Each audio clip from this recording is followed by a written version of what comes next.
बिहार के नतीजे बता रहे हैं हम आपको। 7 सीटों पर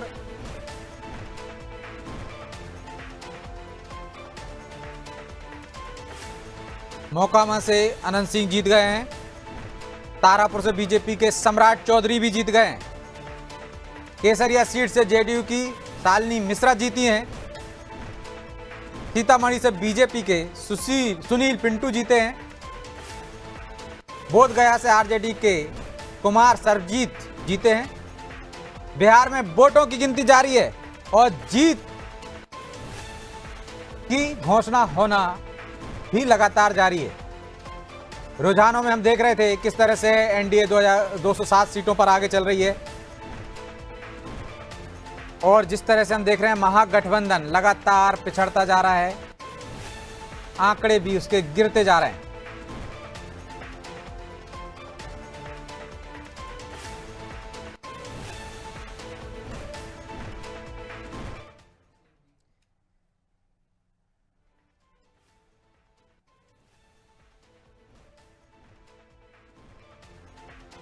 तो अब जीत का ऐलान होने लगा है। आरजेडी खिसकते हुए 24 पर पहुंच गई है। एनडीए लगातार बढ़त बनाए हुए है और 2010 का भी रिकॉर्ड तोड़ने जा रही है। अपना ही रिकॉर्ड तोड़ने जा रही है एनडीए। चलिए, इसी पे चर्चा के लिए हमारे साथ स्टूडियो में मौजूद हैं हमारे सहयोगी मनोज वर्मा। मनोज जी, जो हम पहले भी चर्चा कर चुके हैं कि 2010 उसका भी रिकॉर्ड तोड़ दिया। 2006 थी, 8 पर आगे हो गए हैं। निश्चित तौर पर विजय जी, जब हम सुबह से चर्चा कर रहे हैं कि जिस प्रकार से बम्पर वोटिंग हुई थी और जो रुझान सुबह से हम देख रहे थे और जब नतीजों में बदलता जा रहा है तो वो तो यही बता रहा है कि इसके साथ ही कई ऐसे रिकॉर्ड टूट रहे हैं। जैसे कि AIM देखिए कांग्रेस से बड़ी पार्टी होती नजर आ रही है। लेफ्ट देखिए कि उत्तर भारत में अगर पश्चिम बंगाल खत्म हो गए, त्रिपुरा में खत्म हो गए और केरल में बचे, और जो बिहार में उनका जो बचा कुचा गढ़ता वहाँ वो सिमटते नजर आ रहा है। 11 बार सीटें पिछली बार जीती थी, इस बार महज 2 सीटों पर उनकी बढ़त दिखाई दे रही है। अब वो भी पता नहीं बरकरार रहती है कि नहीं, जीतते हैं कि नहीं। तो ये तमाम सारे रिकॉर्ड इस चुनाव में हम टूटते हुए देख रहे हैं। 10वीं बार रिकॉर्ड नीतीश कुमार हो सकता है मुख्यमंत्री पद की शपथ लें। एक रिकॉर्ड ये भी तोड़ा कि जो बार बार पलटू राम की बात की जाती थी, तो जनता ने ऐसा जनादेश दिया है कि किसी के पलटने की कोई गुंजाइश ही नहीं छोड़ी है कि ना चाचा पलट सकते हैं, ना भतीजा उनके लिए कुछ कर सकता है, ना भतीजे के लिए चाचा कुछ कर सकते हैं। तो कुल मिलाकर परिवारवाद की बात करें हम, सुशासन की बात करें हम, विकास की हम बात करें, उस सारे पैरामीटर की अगर हम बात करें तो बिहार ने उस पर उदाहरण पेश किया है कि चाहे वो जंगल राज की बात कर लें हम, चाहे वो हमने जैसे देखा शुरुआत में नीतीश कुमार पर आरोप लगे कि वो बीमार है, थके हुए हैं, लेकिन जो कैंपेन उन्होंने मैं आऊंगा आपके पास, लेकिन परिचय करा देता हूं। मेहमान हमारे साथ जुड़ गए हैं। मिथिलेश मिश्रा जी जुड़े हैं हमारे साथ, वरिष्ठ पत्रकार हैं, और आशुतोष पांडे जी हैं, वरिष्ठ पत्रकार हैं। आप दोनों का बहुत बहुत स्वागत है। तो आशुतोष जी, आप कैसे देखते हैं जो एग्जिट पोल भी बता रहे थे उससे कहीं आगे, और 2010 की जो हम बात कर रहे थे कि उसका रिकॉर्ड भी अपना ही रिकॉर्ड तोड़ दिया है एनडीए ने, और जिस तरह से हम देख रहे थे सबसे कमजोर आरजेडी 2010 में ही थी, 22 सीटें आई थी। क्या उस तरफ जाती हुई नजर आ रही है आपको? जी हाँ, बिल्कुल सही बात है कि 2010 का अपना ही रिकॉर्ड एनडीए गठबंधन तोड़ने जा रही है। और आरा के जैसे हम बता देते हैं, भोजपुर जिले में कुल 7 विधानसभा है, जिसमें से 5 अभी भी एनडीए बरकरार है।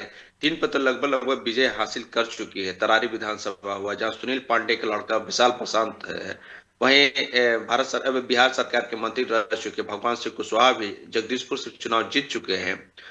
तो वहीं शाहपुर से विशेश्वर ओझा के लड़के राकेश रंजन ओझा भी अपना चुनाव जीत चुके हैं। 2 बीजेपी और 1 जेडीयू यहाँ अपना जीत चुका है, जबकि आरा और बड़हरा में बढ़त बनाए हुए हैं।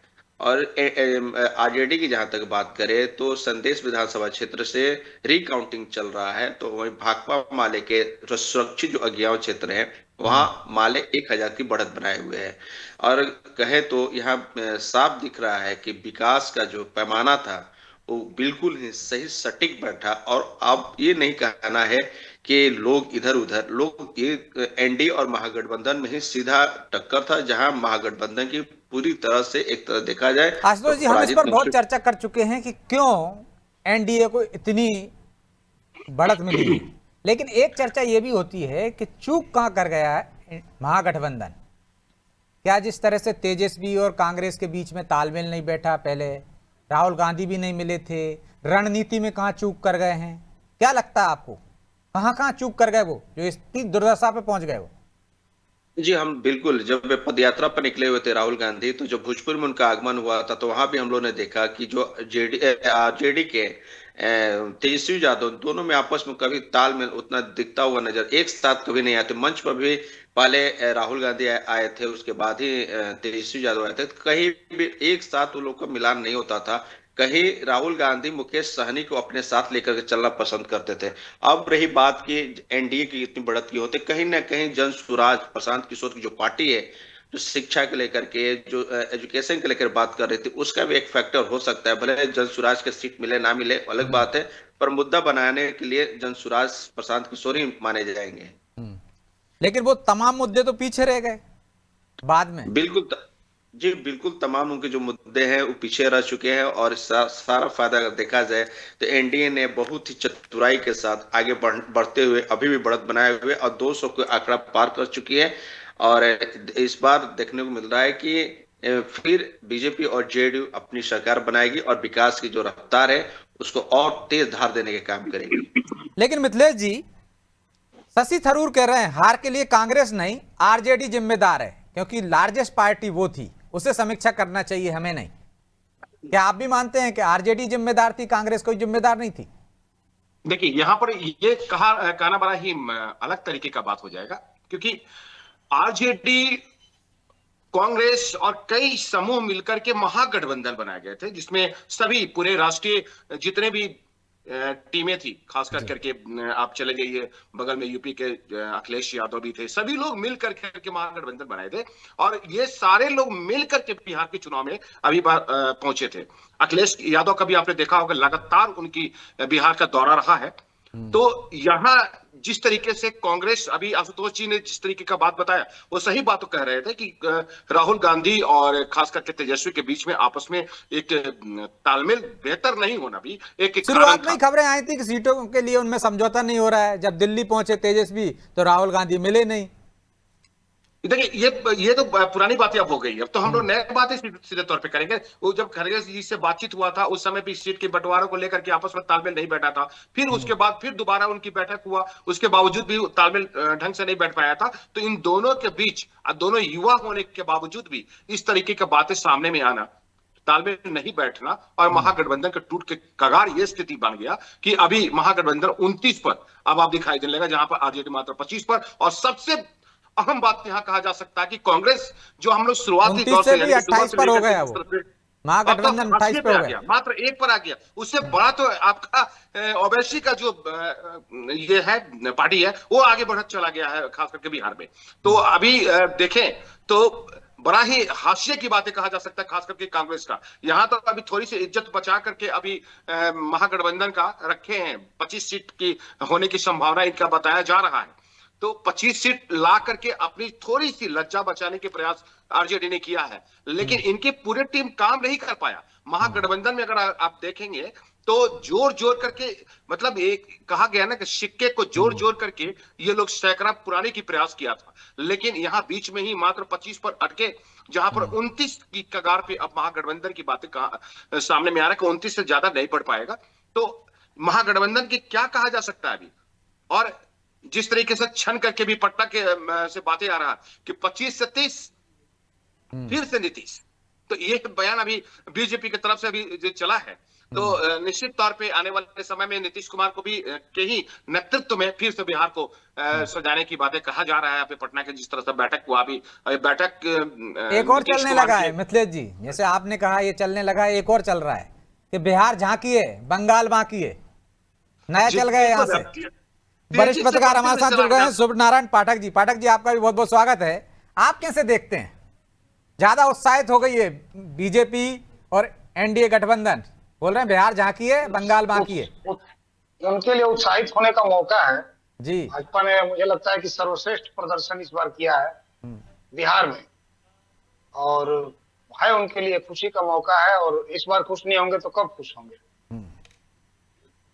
तो क्या वजह, आप ये भी देखते हैं कि जो MY फैक्टर था इस बार काम नहीं किया, समुदायों में भी नाराजगी थी क्या? आरजेडी ने जिस तरह से टिकट वितरण में भी गलतियां की हैं, मुद्दे तो हैं ही, मुद्दे शुरुआत में सही पकड़े उन्होंने, बाद में शायद राहुल गांधी ने की वजह से सबसे बड़ा वही है कि राहुल गांधी के आने के बाद से जो तेजस्वी पिछले 10 साल से जो कवायद करीब करीब राष्ट्रीय जनता दल कर रहा था, और A to Z को साथ लाने की, और रोजगार पर बात करने की, स्वास्थ्य पर बात करने की, शिक्षा पर बात करने की, वो कुल मिला जुला के बीते 1.5 से 2 महीने में वो पूरी लड़ाई अगड़ा पिछड़ा पर आ गई, और पिछड़ा में भी ये ले नहीं पाए। हमको लग रहा है कि और ये 10,000 वाला जो मुद्दा था, या जो और पेंशन योजनाओं में और कल्याणकारी योजनाओं में बिहार सरकार ने जो हालिया बदलाव किए, तो हमको लगता है कि हर समुदाय और हर तबके का ये तो लोग जोड़ रहे हैं। अब ये लोग जोड़ रहे हैं कि यादव और मुसलमान का वोट नहीं मिला है, तो सही बात है, वो तो नतीजा दिखा रहा है कि यादव और मुसलमान का वोट भी सॉलिड इनको नहीं मिल पाया, जिस पर ये मतलब पूरी तरह से केंद्रीकृत हो गए थे A to Z को छोड़कर। तो जो मिथिलेश जी भी कह रहे थे कि जन स्वराज ने भी महत्वपूर्ण भूमिका निभाई है, और आशुतोष जी भी कह रहे थे कि वो मुद्दों पर बात कर रहे थे।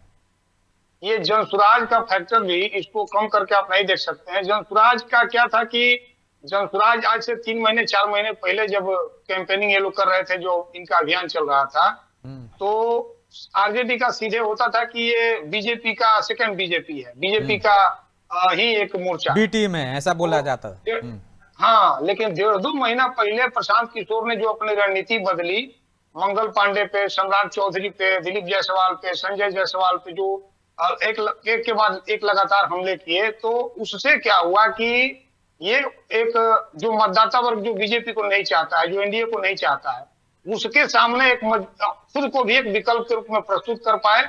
और ये देखा जाए कि जो वोट कट रहा था एनडीए से, किसी कारण से कट रहा था, और वोट वो अगर प्रशांत किशोर नहीं होते तो वो स्वाभाविक तौर पर महागठबंधन को मिलता, उस वोट को उन्होंने अपने खेमे में कर लिया। और ये जो एंटी एनडीए वोट जो भी हो सकता था, वो चाहे जो परसेंटेज हो, वो जो बटा, उसका फायदा मिला एनडीए को। तो एंटी वोट ले गए, मतलब ये कहना चाह रहे हैं आशुतोष जी, क्या एंटी वोट ले गए, इस वजह से ये इतनी बड़ी लार्जेस्ट जीत हो रही है? देखिए आंकड़ा लगातार इधर बढ़ता जा रहा है, इधर घटता जा रहा है, 209 हो गए, इधर 27 हो गए। हम तो शुरू में ही बोले कि प्रशांत किशोर कहीं न कहीं ये सब सारे मुद्दे लेकर के बुद्धिजीवी वर्गों में जो मैसेज दिया था कि आप सम्राट को क्यों चयन कीजिएगा, उनको ऐसे लोगों को वोट नहीं देना चाहिए, तो कहीं न कहीं जन स्वराज का जो मुद्दे थे वो एक तो एनडीए की ओर काम आया और महागठबंधन की ओर काम नहीं आ पाया। और इसके लिए सबसे ज्यादा श्रेय अगर किसी को मिलना चाहिए मुद्दा बनाने के लिए तो प्रशांत किशोर है। और रही बात तो पीके को भी मैदान में डटे रहना चाहिए, आगे संभावनाएं लग रही हैं आपको, जी जिस तरह से आरजेडी का पतन हुआ है। जी, आने वाला समय तो बिल्कुल ही, अगर प्रशांत किशोर रहे तो बिल्कुल आने वाले चुनाव और इससे भी कहीं ज्यादा बढ़ चढ़ करके बुद्धिजीवी भाग लेंगे, और कहीं ना कहीं हो सकता है कि महागठबंधन पीछे हो जाए और जन स्वराज आगे की ओर आ जाए। जी पाठक जी कुछ कह रहे हैं?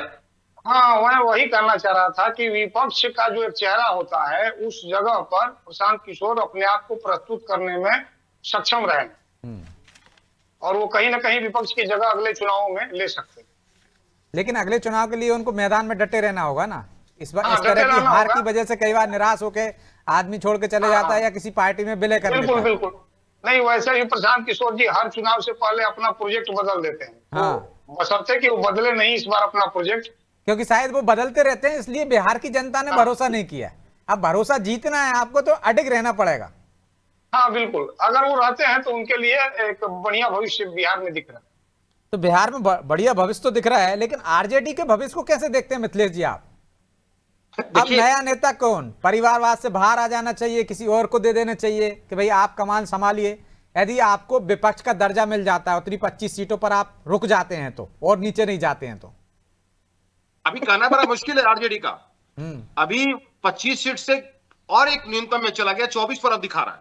तो ये कहना बड़ा मुश्किल है कि अभी आरजेडी कहां पे आकर के टिकेगा, उसकी कितनी जाकर के, और जिस तरह से बीजेपी का ट्रैक रिकॉर्ड है, वो यदि 10% नहीं ला पाए तो नेता प्रतिपक्ष का दर्जा भी नहीं देंगे वो। नहीं तो अब देखिए 2010 में जिस तरीके से 200 का पार किया था एनडीए ने, फिर अब की बार उसकी ही रिकॉर्ड को तोड़ करके 208 के आसपास में ये पहुंच रहा है। और सबसे बड़ा बात यह रहा है कि कांग्रेस की कमर को तोड़ डाला। जहां कांग्रेस ने अपनी पूरी ताकत झोंक दिया था बिहार के इलेक्शन में कि अब की बार इसकी बढ़त होगा, महागठबंधन अपनी पूरी ताकत झोंका था, लेकिन ये ताकत हाशिए पे हो गया ना। आरजेडी के कोई भी कैंडिडेट्स बेहतर ढंग से जीत पा रहे हैं। आप देखेंगे कि बैलेंसिंग में मात्र 500,000 की बैलेंसिंग दिखाई दे रहा है, वो भी जितने भी सीटें भी दिखाई दे रहे हैं उस सीट में 500,000 यानी कि 5,000 के नीचे के जितने भी आंकड़े हैं, मत है, उसी के लेकर के उनकी जीत और हार हो रहा है। ये भी कोई बहुत बड़ा नहीं माना जाएगा, क्योंकि अगर जीतते हैं ये आरजेडी के या महागठबंधन के लोग हैं, तो जो वोट देने वाले हैं, अभी सबसे ज्यादा महागठबंधन का अपनी जो पूरी पावर अपना यूटिलाइज कर रहे थे, खासकर भाकपा माले अपनी पूरी कैडर जोड़ते हैं, आपके आरजेडी ये जोड़ते हैं कि मेरे माई समीकरण के अंतर्गत में हम सारे लोग जीत हासिल कर लेंगे। लेकिन अब की बार कई जगहों से हम लोगों ने बिहार का जो दौरा किया था, उस बिहार के दौरा में कई हम लोगों ने मुस्लिम से भी मुलाकात किया था, कई हम लोगों ने यादव लोगों से भी मुलाकात किया था। तो उन लोगों ने सिर्फ यही कहा कि जब तक हम लोग झोला ढो रहे थे, ढोते रहे हैं, लेकिन कभी हम लोग का हासिल नहीं हो पाया, मेरा परिवार आगे की ओर नहीं बढ़ा। आज भी हम दूध धोते हैं, आज हमको अगर यादव का मतलब सीधे दूध दोहना होता है तो हम लोग वैसे विकास के दौर पे हम लोग हाँ, यादव के नाम पे कुछ एक परिवारों ने मलाई खाली, बाकी के लोग वैसी जस की तस की स्थिति में। बिल्कुल। तो लेकिन अब देखिए, मुस्लिम लोगों ने भी दिया है एनडीए को वोट, यादव लोगों ने भी दिया है वोट, और आज ये बढ़ते हुए आंकड़ा आपका 200 वाट के आसपास में पहुंचने जा रहे हैं। तो ये कहना बिहार में कि जाति समीकरण के अनुकूल हम बिहार की बढ़त बढ़ाएं, मत हम अपने उसके अनुकूल दिए हैं, यह कहना अब बेईमानी होगा। क्योंकि जिस तरीके से अब की बार वोटरों ने अपने एनडीए सरकार को बनाने में जो अपने मत का प्रयोग किया है, उसमें तो निश्चित तौर पे कई यादव, कई मुस्लिम समाज के लोग भी शामिल रहे हैं। तो विकास का दौर और ये पुरानी जो ढर्रा चला था परिवारवाद, ये दोनों अब की बार की जो 2025 को जो चुनाव रहा है, वो दोनों अभी अब अलग अलग दिखने लगा है। लेकिन मनोज जी, एक और चीज बढ़ाता हुआ नहीं दिख रहा बिहार, जो फ्री बीच पर कभी प्रधानमंत्री नरेंद्र मोदी कहते थे कि रेवड़ी कल्चर बंद होना चाहिए। आपको नहीं लगता कि रेवड़ी कल्चर कम होने की जगह बढ़ता जा रहा है? मध्य प्रदेश से शुरुआत हुई, फिर ये महाराष्ट्र आता है, फिर उत्तर प्रदेश, और माफ कीजिए झारखंड, और इसके बाद फिर अब देखिए विजय जी, फ्री बीज का तो सिलसिला हम देख रहे हैं तमिलनाडु में एमजी रामचंद्रन के जमाने से शुरू हो गया, लेकिन ये जीत की गारंटी नहीं है। क्योंकि तेलंगाना में आप देखिए केसीआर ने तो देश में सबसे ज्यादा स्कीम दी थी फ्री की, लेकिन इस चुनाव में क्या हुआ, आज भी जो एक और बाई इलेक्शन हुआ उसमें भी उनकी पार्टी चुनाव हार गई, उपचुनाव भी, पार्टी दो टूट का खतरा हो गई। लेकिन मध्य प्रदेश ने ये महिलाओं का जो कॉन्सेप्ट दिया शिवराज सिंह चौहान ने, पहले लाडली बहना, कन्यादान योजना और अब ये लाडली लक्ष्मी, तो उन्होंने एक वोटर ऐसा सेट किया है। क्योंकि आप देखिए केजरीवाल ने क्या कम स्कीम दी थी दिल्ली में कि फ्री पानी, फ्री बिजली, फ्री बस, जैसे आपने शिवराज जी का बताया वैसे ही तो नीतीश कुमार जी ने भी दिया, पहले साइकिलें दी। हाँ, तो महिलाओं पे उन्होंने फोकस किया ना, तो अब सारे राजनीतिक दलों की मजबूरी हो गई है कि वो इन फ्रीबीज को हल्ला चाहे जितना बचा लें, लेकिन वो इसको कम नहीं कर सकते। लेकिन इसके साथ साथ इस चुनाव ने ये भी बताया है कि उससे ज़्यादा बड़ी स्कीम की बात तो तेजस्वी ने की थी कि 2.5 करोड़ रोजगार देंगे, महिलाओं के खाते में 30,000 रुपये डल जाएंगे, लेकिन जनता उनके साथ नहीं गई ना। उससे बड़ी हमने देखा झारखंड में भी बीजेपी ने वादा किया था उनसे ज्यादा देने उनके साथ नहीं गई, उनके साथ। लेकिन एक और चीज है इस चुनाव की ब्रजेश जी, और मेरे ख्याल से मिथिलेश जी और आशुतोष जी भी इससे सहमत होंगे कि ये देश में इकलौता ऐसा राज्य हमको ऐसा चुनाव लग रहा है कि जहाँ 20 साल बाद भी एक परिवार के राज की एंटी इनकम्बेंसी इतनी खतरनाक है आज भी, कि जो पिता के शासन का खामियाजा 20 साल बाद उसका बेटा भुगत रहा है।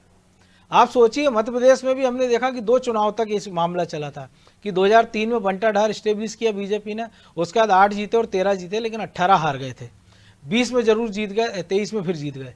लेकिन आप देखिए बिहार में पिछले 5 चुनावों से अगर कुछ टेन्यूअर जब नीतीश कुमार तेजस्वी की पार्टी या लालू की पार्टी के साथ रहे, वो दौर छोड़ दें, तो लालू यादव के परिवार के खिलाफ इतनी एंटी इनकम्बेंसी, खासतौर से लालू यादव के खिलाफ, कि आज भी जब बीजेपी और प्रधानमंत्री ने जंगल राज का मुद्दा उठाया तो 20 साल बाद भी तेजस्वी यादव जो युवाओं के मुद्दों की बात कर रहा है, जो बिहार के भविष्य की बात कर रहा है, वो इतनी करारी चुनाव हारी हो रही उसकी कि हो सकता है उनको नेता प्रतिपक्ष का पद ना मिल पाए, हो सकता है कि तेजस्वी खुद चुनाव हार जाए, क्योंकि तेज प्रताप तो चुनाव हार ही गए। तो ये बता रहा है कि आपने अतीत में अगर कोई गलती की है तो जनता उसको, आप ये सोचो, हम जो बार बार कहते हैं ना कि भारत के लोगों की याददाश्त बहुत कमजोर होती है, वो एक चुनाव बाद भूल जाते। जी नहीं, मध्य प्रदेश इसका उदाहरण है, बिहार इसका सबसे बड़ा उदाहरण है। तो अब जिन राज्यों में जिन सरकारों को ये लगता है कि वो ये जो कुछ करेंगे और जनता अगले चुनाव में भूल को उनको वोट कर देगी, तो मुझे लगता है उनको भी अपने ये कामकाज का तरीका दुरुस्त करने का प्रयास करना चाहिए। और मुझे लगता है इसकी सबसे बड़ी चिंता अब जो पश्चिम बंगाल में ममता दीदी को हो रही होगी। पश्चिम बंगाल में क्यों? उत्तर प्रदेश में भी अखिलेश यादव को इसकी चिंता करनी चाहिए। नहीं, अखिलेश यादव तो देखिए जब 5 साल क्योंकि के उनका वो फैक्टर भी मुख्यमंत्री तो वही रहे, है, माई लेकिन फैक्टर वो चुनाव मुलायम सिंह यादव ने जीत के उनको दिया था और वो मुख्यमंत्री। इसके बाद 5 चुनाव लड़ चुके हैं अखिलेश, वो अपने दम पर कोई चुनाव नहीं जीते हैं। बेसिक हमने वहां देखा महाराष्ट्र में कि बाल ठाकरे की विरासत को उद्धव ठाकरे नहीं संभाल पाए। ये पश्चिम बंगाल में भी हो सकता है। ये हमने उत्तर प्रदेश में देखा, मायावती की विरासत उनके भतीजे आकाश क्या संभाल सकते हैं, ये चुनाव के नतीजे बताएंगे। अभिषेक उनके जो भतीजे ममता बनर्जी के, वो अगले 5 साल 10 साल बाद क्या उस तृणमूल कांग्रेस को संभाल पाएंगे? ये बात तमिलनाडु में आप देख लीजिए, एमजी रामचंद्रन और जयललिता के बाद AIDMI के क्या हाल हो गए। DMK में भी सवाल उठने लगेगा कि स्टालिन के बाद क्या उनका बेटा उदयनिधि इतना सक्षम है कि वो पार्टी संभाल लेगा। तो जितनी परिवारवादी वाली पार्टियां, आप देखिए, आप बीजेपी जनता दल का नवीन पटनायक के बारे में कहा जाता था हिंदुस्तान के सबसे अच्छे मुख्यमंत्रियों से एक है, लेकिन इस उड़ीसा के हमने देखा लोकसभा और विधानसभा जो नतीजा है वो शायद बीजेपी ने भी नहीं सोचा होगा। नहीं तो ये 240 जो हम दिख रहा है बिहार जो लोकसभा में, हो सकता है बीजेपी 220 पर सिमट जाती, तब हो सकता है कि ये जो दुर्दिन है वो हो सकता है और बुरे हो जाते। तो ये दुर्दिन और बुरे हो सकते थे। लेकिन मिथिलेश जी, क्या आपको लगता है कि इतनी जल्दी परिवारवाद से मुक्ति मिल जाएगी बिहार को? नहीं नहीं, कभी नहीं हो पाएगा। लेकिन आरजेडी जिस तरीके से अपने परिवारवाद को लेकर के चल रहे थे, लालू प्रसाद यादव जब अपने रण में थे, जब आप अपने आप को बलिष्ठ मानते थे, तो उस दरमियान को आप देख लीजिए, लालू प्रसाद यादव ने जो जो भी कार्य किया है आज उनके बच्चे भुगत रहे हैं। लालू प्रसाद यादव के बाद राबड़ी देवी मुख्यमंत्री बनी, जिस सीट से राघोपुर से लड़ी थी, वही बंदा जो आज संजय कुमार तेजस्वी को हराया है, वही बंदा ने उनको भी हराया था। तो ये कहा जा सकता है जो परिवार दर चलते चलते वापस लौट रहे थे लालू प्रसाद यादव के बाद राबड़ी देवी के बाद में उनके बेटे, दोनों बेटे के बाद उनकी बेटियां, इस सारे मीसा भारती भी हारी थी, हमने देखा राम कृपाल यादव से हार गई थी, हालांकि पिछला चुनाव जीती है वो। इस बार तो तेजस्वी भी आ गए, तेज प्रताप भी हार गए, दोनों माने ये लालू के लाल दोनों लोग साफ। तो अब जिस तरीके से आरजेडी का रहा है, अब 29 पर आ गए, कांग्रेस की भी कहानी वही रहा, लेफ्ट की अब कहानी मात्र 3 में सिमट करके रह गए। तो 25 और 2 और 3 यही हाशिए पे ये लोग अभी मौजूद हैं। लेकिन आने वाले समय में अभी धीरे धीरे नीचे की ओर इनकी ग्राफ बढ़ते चला जा रहा है। तो आने वाला जो समय रहेगा 2025 और 30 के बीच में अपनी अगर खास कर करके लोगों के बीच जा करके अपनी बातों को रखेंगे, जैसे युवा होने के नाते जिस तरह का रोष उन्होंने प्रकट किया था, राहुल गांधी ने जब पीएम को गाली देने की बातें कहा, तभी सवित्र पात्रा का अभी थोड़ी देर पहले प्रेस कॉन्फ्रेंस चल रहा था, उसमें उन्होंने साफ तौर पे ये कहा कि जब राहुल गांधी ने मोदी को गाली दिया तब वो हारे हैं। तो ये भी एक फैक्टर हो सकता है। तेजस्वी को ही ले लीजिए, उन्होंने लगातार प्रहार करते रहे हैं बिहार के खास करके तमाम नेताओं को जो एनडीए के पक्षधर थे, तो उनकी भी एक हार, ये शिकस्त होने के पीछे ये भी रीजन हो सकता है। तो ये जो अपने समीकरण लेकर करके जनता के बीच में रहे हैं, जो पार्टी के बातें कर करके लोग तक पहुंचने का उन्होंने प्रयास किया, वो प्रयास उनका असफल दिखाई दिया। वे जिन स्थलों पे गए थे दूसरे को जितवाने के लिए, वो खुद अपनी कुर्सी खाली कर दिए। लेकिन मिथिलेश जी, चुनाव के नतीजे के पहले राहुल गांधी तो विदेश चले गए हैं, अब तेजस्वी कहाँ जाएंगे? अब तो ये तो दिल्ली जाएंगे, दिल्ली में जाकर के वहां फिर मुलाकात करेंगे, फिर समीकरण करेंगे इस विषय पर कि आखिर में हम लोगों ने कहां अपनी खामियां छोड़ा था, जहां पे हार आज हुआ। लेकिन ऐसी समीक्षा तो उन्होंने पिछली बार भी की थी कि हमें राहुल गांधी और कांग्रेस की वजह से नुकसान हुआ, तो फिर गलती तो इस बार भी दोहराई ना उन्होंने। देखिए, लाखों लोग अपनी गलतियों को छुपाएं, लेकिन जनता लगभग सब कुछ समझ चुका है। उनके जो कैडर बोर्ड थे, खास करके यहाँ पे क्षेत्रों में चला जाए, भाकपा माले के कैडर के बोटे कहा जाता है, जहां निचली जाति के तमाम जो लोग होते हैं वे लोग खास करके भाकपा माले की तरफ वोट जरूर देते हैं। अब की बार की कहानी ये रहा है, एक जैसे आशुतोष जी ने भी बताया कि भोजपुर जिले के अगियाव ऐसे स्थल है, विधानसभा है, जहां पर लगातार उन लोगों का जीत हासिल होता रहा है भाकपा माले का, लेकिन अब की बार उन्हें शिकस्त होना पड़ा। तो अब लोगों के अंदर में समझ उत्पन्न हो चुके हैं। अब लोग अपने परिवार को देख रहे हैं, वो लोग चाहते यही है कि मेरे अलावा मेरे घर के परिवारों का भी विकास हो। ये सड़क का विकास हो जाना, बिजली रह जाना, ये विषय एक वक्त था जब वो लोग सोचा करता था, लेकिन आज के दौर ये है कि अब ये लोग सोचना शुरू कर चुके हैं कि हमारे घर के जो बच्चे पढ़ाई करते हैं वो बच्चे की कहीं जॉब हो, और जॉब तभी संभव हो सकता है जब हमारा राज्य विकास करेगा, देश विकास करेगा। तो उस फैक्टर पर भी लोगों के अंदर जो समझ पैदा हुआ, वही समझ आज मतदान केंद्रों पर जाने के बाद में मत में प्रयोग किया गया, और आज देख लीजिए कि एनडीए अपनी बढ़त बढ़ाते गया। दूसरा जो ये फैक्टर खेले गए थे खास करके कुछ दिन पहले, जो पेंशन योजना था, उस योजना में पैसे को बढ़ा देना भी एक फैक्टर रहा। दूसरी ये रहा कि एट ए टाइम में जब छठ का पर्व में लोग अपने पॉकेट खाली हुआ करते हैं, लोग दौड़ नहीं पाते हैं, बाहर जो रह रहे थे, खास करके जो लोग बिहार के बाहर थे मजदूर हमारे जो, तो वे सभी लोगों को बुला करके यहाँ पर ले आना, उन्हें 10-10 हजार रुपया का एक उनकी आर्थिक तौर पे मदद कर देना छठ पर्व के समय में, ये निश्चित तौर पे एक बहुत बड़ा योगदान रहा है। लोगों को, महिलाओं को खास करके अभी मतदान केंद्रों पर जाने का जो उत्साह हम लोगों ने देखा था, वो उत्साह वाकई काबिल तारीफ था, क्योंकि लोगों के मन में बात बैठा हुआ था कि अगर नीतीश कुमार फिर से अगर मुख्यमंत्री बन जाते हैं, जो 2 लाख रुपए की बातें उन्होंने कहा था, वो 2 लाख रुपए में 10,000 रुपए हमें अग्रिम राशि के तौर पे तो मिल चुका, अब 1,90,000 रुपया अगर मेरा बकाया है वो नीतीश कुमार के ऊपर में बकाया है। अब महिलाओं का सबसे ज्यादा यह फैक्टर काम आया, और ये नहीं मिलेगा तो उसका नुकसान नहीं होगा, क्योंकि वादा तो तेजस्वी भी कर रहे थे, वो तो 2.5 करोड़ लोगों को रोजगार दे रहे थे, 30,000 रुपए आपके खाते में डाल रहे थे। देखिए वहां पे ये काम नहीं कर पाया, क्योंकि उनको मालूम था कि सत्ता इनके हाथों में नहीं है। उनको महिलाओं के अंदर में भी एक बात जुनून के तौर पे तैयार हुआ था कि केंद्र में सरकार है एनडीए का, और केंद्र के पैसे पर बिहार का भी हक बनता है। अगर महागठबंधन की सरकार अगर बनता है तो केंद्र में इनकी सरकार नहीं है, जिससे उनको आर्थिक तौर पे मदद मिल पाए। यहां पर इन लोगों ने देखा, महिला लोगों ने खास करके कि 10,000 रुपए मिलने के बाद हमें बाकी के 1,90,000 रुपए अगर कोई दे सकता है, वो हमें नीतीश कुमार ही दे सकते हैं। अगर तेजस्वी यादव को हम लोग अगर मुख्यमंत्री बनाते हैं तो ये जो 2,500 रुपए प्रतिमाह और 30,000 रुपए सालाना देने की जो बातें कह रहे हैं, ये बातें निश्चित तौर पे एकमात्र बेईमानी होगा, बाकी कुछ नहीं होगा। क्योंकि लेकिन मिथिलेश जी, जो ये गठबंधन के सहयोगियों के बीच चुनाव के बयान या जो उम्मीदवार थे, जैसे खेसारी लाल का बयान कि लालू यादव की सरकार ठीक थी कि पैसा देकर जिंदे तो बच जाते थे, मुकेश सहनी जिनको उप मुख्यमंत्री पद का उम्मीदवार घोषित कर दिया, 15 सीट दे दी जाती है, उनका एक पॉडकास्ट बड़ा चर्चित होता है जिसमें वो कहते नजर आते हैं कि भैया जो मल्लाह हैं, मछुआरे, उन पर सबसे ज़्यादा अत्याचार तो यादव ही करते हैं।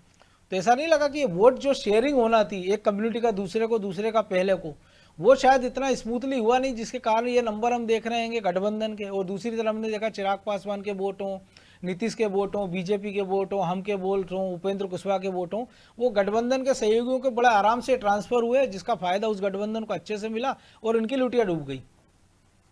देखिए सिस्टम बहुत मायने रखता है। महागठबंधन का जब बैठक हुआ होगा, उस दरमियान में इन तमाम लोगों का बैठक में किसी तरह का संतुलित बातें सामने में नहीं आया होगा। आपने देखा होगा पिछले बार में कि ये तेजस्वी यादव और वो खासकर राहुल गांधी, दोनों लोग का तालमेल नहीं था, और मुकेश सहनी के साथ में इनका तालमेल बना तेजस्वी यादव का। तेजस्वी यादव जब तालमेल बना तो फिर राहुल गांधी ने क्या किया कि मुकेश सहनी को अपने साथ में मिला लिया, और आपने देखा होगा कि एक तालाब था, तालाब में ये लोग, मैं आ रहा हूं आपके पास, एक बड़ी खबर आ गई है मिथिलेश जी, मैं लौटता हूं आपके पास। 20वें राउंड में तेजस्वी यादव आगे हो गए हैं, 3,000 वोटों से आगे चल रहे हैं। बड़ा उलटफेर है, राघोपुर सीट पर उलटफेर हो गया। 20वें राउंड में तेजस्वी यादव आगे हो गए, जो पीछे चल रहे थे 2,000 से अधिक वोटों से, लगभग 3,000 से ही।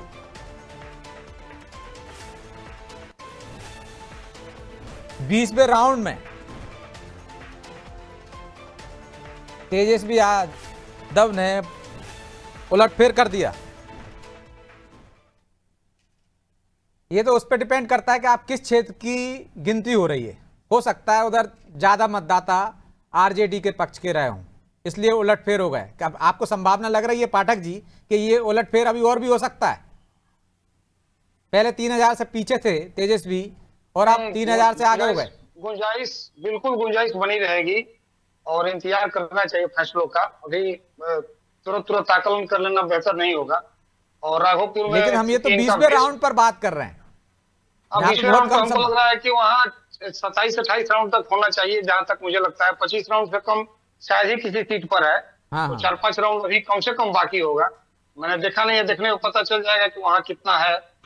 तो अभी इंतजार करना चाहिए। और बेस वोट इनका मजबूत है, हालांकि वोट बिक रहा है तभी इनकी स्थिति खराब है, लेकिन अभी थोड़ा सा इंतजार जरूर करना चाहिए। तो आशुतोष जी थोड़ा इंतजार और करना चाहिए। क्या लगता है राघोपुर की जो आपको? स्थिति राघोपुर की जो स्थिति है, कहीं ना कहीं अगर महागठबंधन का वोट टर्न अप किया है एनडीए की तरफ, तो उसका एक और कारण हो सकता है जो 6 लेन है। 6 लेन बहुत ही बड़ी बहुत ही वहां के लोगों के लिए खुशी के पल था। उन लोगों का कहना था, जब हम लोग क्षेत्र में जाया करते थे तो टापू की तरह राघोपुर हुआ करता था। 6 लेन के बनने से उस क्षेत्र के लोगों में काफी विकास भी हुआ है। तो वहां के लोगों ने कहा कि हम क्यों नहीं एनडीए की ओर जाए, क्यों नहीं हम विकास की ओर जाए, क्यों नहीं हम शिक्षा की ओर जाए। तो ये भी एक फैक्टर हो सकता है कि कहीं ना कहीं 6 लेन और एजुकेशन का जो सवाल है वो एनडीए की तरफ आता दिख रहा है। और रही बात तेजस्वी जी 3,000 वोट से आगे चल रहे हैं, तो 27 राउंड तक चलना है, जहां तक कि हमको जानकारी है। तभी बहुत काफी उलटफेर हो सकते हैं, जीत भी सकते हैं और हार भी सकते हैं। राघोपुर में 30 राउंड की गिनती होनी है, 30 राउंड। हाँ, तो जीत भी सकते हैं, हार भी सकते हैं, और वो जनता पे ऊपर निर्भर करता है। पर इतना टर्न अप लेना, वहां के जो जनता है एनडीए की तरफ आना, कहीं ना कहीं संकेत दे रहा है कि एजुकेशन, सड़क, बिजली, जीविका दीदी, जो भी हो, सारे जो मामले हैं कहीं ना कहीं प्लस पॉइंट की ओर वो लोग भी जा रहे हैं। वो लोग भी चाहते हैं कि विकास हो, जात पात की ओर हम लोग नहीं चले, हमारे भी लड़के विकास की ओर अग्रसर रहे। और गांव में जो क्षेत्र में हम लोग चलते हैं, आज हम एक फैक्टर देखने को मिला है कि सबसे ज्यादा जो राज्यसभा सांसद यहाँ से गए हुए आरजेडी से, संजय जादव, जो हरियाणा के रहने वाले और यहाँ आकर के राजनीति कर रहे हैं, उनका कहीं ना कहीं अब माइनस पॉइंट लोग खोजना शुरू कर दिया है। लोग कहीं ना कहीं अपशब्द भी बोलना शुरू कर दिया है कि ये महागठबंधन के लोटिया डुबाने में अहम भूमिका निभाए हैं। तो ये भी एक फैक्टर हो सकता है। अब लोग सड़क पर आने लगे हैं, लोग कहने लगे हैं, संजय यादव के खिलाफ में लोग बोलने लगे हैं। अब आगे आने वाला समय बताएगा कि कितना संजय यादव पार्टी के लेके आए या स्वयं अपने लेके आए या एनडीए के कहीं ना कहीं सेंधमारी करवाए हैं। जी, कांग्रेस तो एक सीट पर आ गई है, घटते घटते कांग्रेस एक पे बढ़त बनाए हुए है। तो लुटिया डुबोगी तो कांग्रेस ने डुबो दी। कांग्रेस की बात करना यहाँ उचित नहीं, इसलिए कि कभी वो राष्ट्रीय स्तर की पार्टी है भाई, राष्ट्रीय स्तर की पार्टी के पर कभी एक्टिव नहीं। जैसे अब भोजपुर की हम बात कर सकते हैं, भोजपुर में 7 विधानसभा क्षेत्र, एक भी कांग्रेस के यहाँ पे कैंडिडेट नहीं है। तो यहाँ के जो कार्यकर्ता थे, अधिकांश अभी भी जो बुद्धिजीवी वर्ग के हैं, जो काफी उन लोगों में मायूसी था कि कहीं ना कहीं कांग्रेस जो हमारी पार्टी है वो लुटिया डुबोने में माहिर है, और वो मन भी बना चुके हैं। जैसे आप देखे होंगे 2 दिन पहले उनके वरीय एक नेता ने इस्तीफा दे दिया पार्टी से। वही हाल यहाँ से भी लोग लेकिन जो पांडे वरीय जी, हैं, आपको नहीं लगता है कि जो एक कसम बात की आ रही थी, तेजस्वी ने कहा था कि 18 तारीख को मैं शपथ लूंगा, तो इस 18 को मुख्यमंत्री पद की ना सही लेकिन एक शपथ तो ले लेना चाहिए कि भविष्य में कांग्रेस से गठबंधन नहीं करूंगा, क्योंकि पिछला चुनाव भी कांग्रेस के चक्कर में हारे और इस बार भी उन्हीं के चक्कर में लुटिया डूब गई। हालांकि कम्युनिस्टों को भी उन्होंने 33 सीटें दी थी, 1 सीट जीत पा रहे हैं वो। हम कब वही हाल है उनके, मुकेश सहनी की पार्टी के 15 में से 1 भी नहीं जीत पा रहे।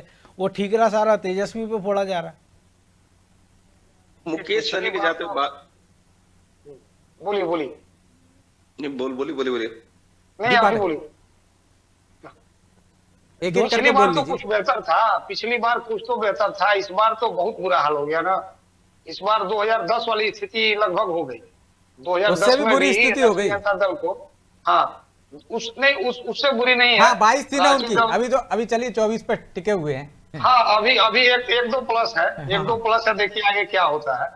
तो लगभग 2022 तेजस्वी ने एक बढ़िया जमीन तैयार की थी 10 साल में। राहुल गांधी जो आए और वोटर अधिकार यात्रा इन्होंने जो की, वो सब किया धरा जो कहते हैं ना, उससे पानी फेर के बेचारे निकल गए। ऐसा नहीं लग रहा कि राहुल गांधी ने उस फसल पे ट्रैक्टर चला दिया और जो बच्ची पराली थी उसमें आग लगा दी। कुछ ऐसा ही किया उन्होंने। और तेजस्वी के लिए बहुत बड़ी चुनौती खड़ी हो गई है कि 22 से जो 80 और 75 तक गई थी और फिर उसी को उसी जगह पे ला देना। तो एक वो तेजस्वी ने अपने जो पिछला विधानसभा चुनाव लड़ा था तो अपने पिता की तस्वीर हटा के लड़े थे किसी मंच पर। लालू यादव की तस्वीर पिछले विधानसभा चुनाव में नहीं लगी थी, इस बार भी नहीं लगी, लेकिन एक बार इसमें जगह लगी थी। एक आध जगह इसमें लगी थी, लेकिन पिछले चुनाव में उनके विरोधियों ने मुद्दा उठाया तब उनको लगाना पड़ी मजबूरी में शायद। हाँ, तो पिछली बार तो एकदम अवॉइड कर दिए थे। तो पिता की छवि से जो निकल के A to Z की पार्टी बनाना है, सबको लेके चलना है, नौकरी पे बात करेंगे, शिक्षा पे बात करेंगे, स्वास्थ्य पे बात करेंगे, और ले दे के फिर राहुल गांधी इनको ला के वहीं छोड़ दिए जहां से ही चले थे। लेकिन क्या आपको लगता है कि असल मुद्दों पर ही चुनाव हुआ है, या मुद्दे तो गौण हो गए थे जो तेजस्वी उठा रहे थे? असल मुद्दे चल रहे थे। 2 महीने पहले तक असल मुद्दों पर था मामला, 2-2.5 महीने पहले तक राहुल गांधी आए और उसके बाद पूरा मुद्दा ही बदल के चले गए। खास करके विपक्ष उन मुद्दों पर खेलने लगा जिनका कोई औचित्य बिहार में नहीं था। ये लोग समझ नहीं पाए लोक भावना को, और हवा हवाई जो बातें की है। तो नीतीश से देखिए, नीतीश से आमतौर पर एक संतुष्टि है बिहार में, आज भी है नीतीश कुमार से। और राष्ट्रीय जनता दल का भी कोर वोटर है, वो भी उसके भी दिमाग में है कि नीतीश है तो ठीक है। भाजपा से ज्यादा डरता है राष्ट्रीय जनता दल का कोर वोटर। एक है कि भाजपा से उसको थोड़ी एलर्जी है, लेकिन नीतीश कुमार को लेकर बहुत ज्यादा असहज नहीं है। तो उस तरीके की चीजें नीतीश कुमार की एक स्वीकार्यता है। तो उन्होंने जो चीजें दे दी उसको लोगों ने एक्सेप्ट कर लिया, और वो उसमें अविश्वास की कोई बात नहीं थी। और ये जो कह रहे हैं कि हर परिवार को 1-1 नौकरी दे देंगे, तो इतना मूर्ख थोड़ा है बिहार की जनता कि कहां से लाके दोगे आप। और ये भी नहीं लगता आपको कि जो एनडीए ट्रैप करता रहा वो ट्रैप में फंसती रही, असल मुद्दे छोड़ते रहे वो? और ये भी दिमाग में होगा ना कि जो पिछला रिकॉर्ड है कि इतनी जमीन, अगर ये नौकरी देंगे तो इतनी जमीन लाएंगे कहां से हम देने के लिए, जिसके बदले में नौकरी लेंगे। नहीं, बिल्कुल है, बिल्कुल है। तो ये सब चीजें इनके बहुत खराब गई। और अब लगता है कि पिछली बार तो ये खड़े हो गए थे, इस बार इनके लिए खड़ा होना बहुत चुनौतीपूर्ण होगा। और बिहार के लिए बेहतर नहीं है, क्योंकि लोकतंत्र में एक मजबूत विपक्ष होना बड़ा जरूरी होता है। बिल्कुल। हाँ, तो अब ये तो बिहार की जनता ही तय करेगी कि वो विपक्ष का दायित्व किसके सौंपना चाहती है, परिवारवाद को सौंपना चाहती है या नई जो पार्टियां खड़ी हो रही हैं इस बार भरोसा और ये सरकार तो करेगी नहीं कि मजबूत विपक्ष हो जाए। ये तो सरकार को कोशिश करना पड़ेगी जो विपक्ष बचा है उसको भी खत्म कर दिया जाए, या ऐसा कोई सिस्टम हो कि नीतीश कुमार कहते भैया 20-30 विधायक ले जाओ और अपना मजबूत कर लो।